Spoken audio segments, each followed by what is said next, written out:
Hi friends, welcome back to my channel. ఈరోజు హెల్తీగా టేస్టీగా పాలకూరతో పులావ్ చేశాను.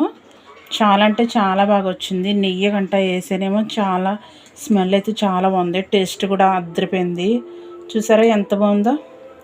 మనకి పాలకూర అనేది డైరెక్ట్గా తినరు కదా పిల్లలు. సో ఇలా పాలకూర మిక్సీ పెట్టేసి మనం బిర్యానీలో చేసామంటే లంచ్ బాక్స్లో పెడితే ఈజీగా తినేస్తారు పిల్లలు. చాలా టేస్టీగా ఉంటుంది, అలాగే హెల్తీ కూడా. చూసారా ఎంత బాగా వచ్చిందో పాలకూరతో పులావ్. మీరు కూడా ఒకసారి ట్రై చేసేయండి. ట్రై చేయాలంటే ప్రాసెస్ అయితే చూసేయాలి కదా. ఇప్పుడు మనం ప్రాసెస్లోకి వెళ్ళిపోదాం. మనకి పాలకూరకి కాంబినేషన్ వచ్చేసి చికెన్ కర్రీ. చూసారా ఎంత బాగుందో. ఓకేనా, ఒకసారి మీరు కూడా ట్రై చేసేయండి. ఇప్పుడు మనం ప్రాసెస్లోకి అయితే వెళ్ళిపోదాం. ఓకేనా, చూడండి. ఫస్ట్ గిన్నె పెట్టుకుని ఆయిల్ వేసుకున్నాను. ఇప్పుడు పలావాకు వేసుకుని 4 మరాఠీ మొగ్గలు వేసుకుంటున్నాను. అలాగే కొంచెం సాజీరా వేస్తున్నాను. నేను బిర్యానీ పౌడర్ మళ్ళీ తర్వాత వేసుకుంటాను, అందుకే ఇందులో వేయట్లేదు. ఈ బిర్యానీలో నేను పాలకూరతో చేస్తున్నాను కాబట్టి ఏమీ వేయట్లేదు. అంటే పొటాటో కానీ క్యారెట్ ఇలాంటి వెజిటేబుల్స్ ఏమీ వేయట్లేదు. ఓన్లీ పాలకూర, క్యారెట్. ఓకేనా, ఇప్పుడు మనం ఆనియన్స్ వేసుకుందాము.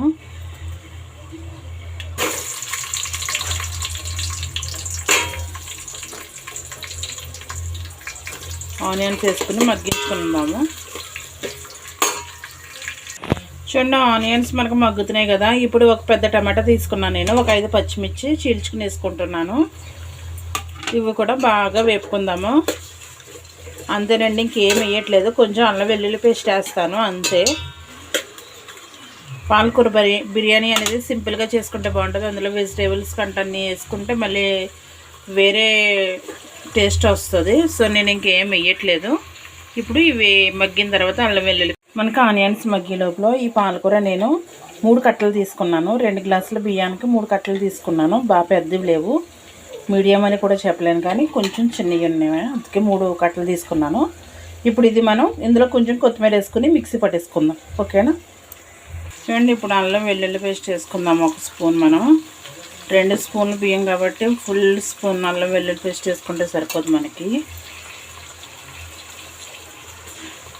ఇది కూడా పచ్చివాసన పోయే వరకు వేపుకుందాము. చూడండి, మనకు అన్నీ ఎగిపోయాయి కదా. ఇప్పుడు మనం పాలకూర పేస్ట్ చేసుకున్నాం కదా. ఇది పేస్ట్ చేసుకున్నా పర్వాలేదు, లేదంటే పాలకూరని చిన్న చిన్నగా కట్ చేసుకుని వేసుకున్నా పర్లేదు. కానీ పిల్లలు తింటారు కాబట్టి ఇలా పేస్ట్ అయితేనే బెస్ట్. ఇది మా పాలకూర మొత్తం పచ్చివాసన పోయేంత వరకు మూత పెట్టుకుందాము. అన్నీ బాగా ఎగిపోయాయి కదా. పాలకూర కూడా మనకి బాగా ఎగిపోయింది. ఇందులో పౌడర్స్ వేసుకుందాము. నేను బిర్యానీ మసాలా వేస్తున్నాను 2 స్పూన్స్. అలాగే కొంచెం లైట్గా కారం, అలాగే టేస్ట్కి తగ్గట్టు ఉప్పు వేస్తున్నాను. ఇప్పుడు ఇవి కూడా బాగా కలిపేసుకుందాము. కలిపేసి 2 మినిట్స్ అలా ఉంచుదాము. చూడండి, 2 మినిట్స్ తర్వాత అన్నీ బాగా కలిసిపోయాయి కదా. ఇప్పుడు వాటర్ వేసుకుందాము. నేను 2 గ్లాసులు బియ్యం తీసుకుంటున్నాను.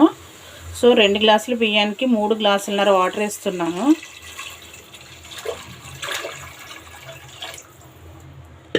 నేను 3 గ్లాసులన్నర వేసాను వాటర్. ఇప్పుడు ఈ వాటర్ బాగా మరిగించుకుందాము. మనం ఆల్రెడీ ఉప్పు అన్నీ వేసేసాం కాబట్టి ఇంకే వేయవలసిన అవసరం లేదు.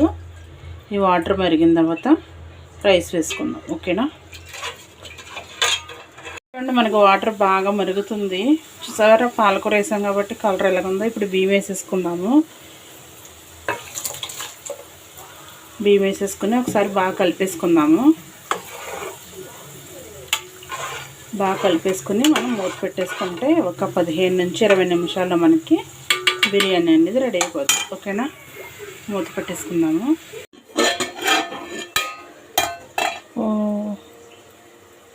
చూద్దాం ఒకసారి ఉడికిందో లేదో. ఇంకా ఉడకాలి. ఒక్కసారి బాగా కలిపేసుకొని మళ్ళీ స్టవ్ మీద పెట్టుకుందాము. ఇంకో 5 నిమిషాలు ఉంచితే మనకి పాలకూర బిర్యానీ అనేది రెడీ అయిపోద్ది. ఓకేనా, పైన కొద్దిగా నెయ్యి వేసుకుందాము, ఫ్లేవర్ బాగుంటుంది. ఓకే, నెయ్యి వేసుకుని మూత పెట్టేసుకుందాం. ఓకేనా, చూడండి, మనకి ఫైనల్లీ పాలకూర పులావ్ అనేది రెడీ అయిపోయింది. చూసారా, పొడి పుల్లాడుతూ భలే వచ్చింది.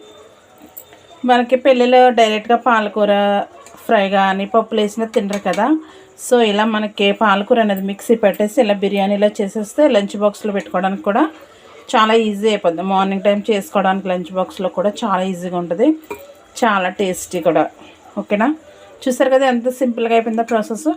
ఈ వీడియో మీకు నచ్చినట్లయితే లైక్ చేయండి, షేర్ చేయండి, సబ్స్క్రైబ్ చేయండి. ఓకేనా, ఈ రెసిపీ మాత్రం ట్రై చేయడం మాత్రం అస్సలు మర్చిపోద్దు. ఓకేనా, థ్యాంక్ యూ ఫర్ వాచింగ్.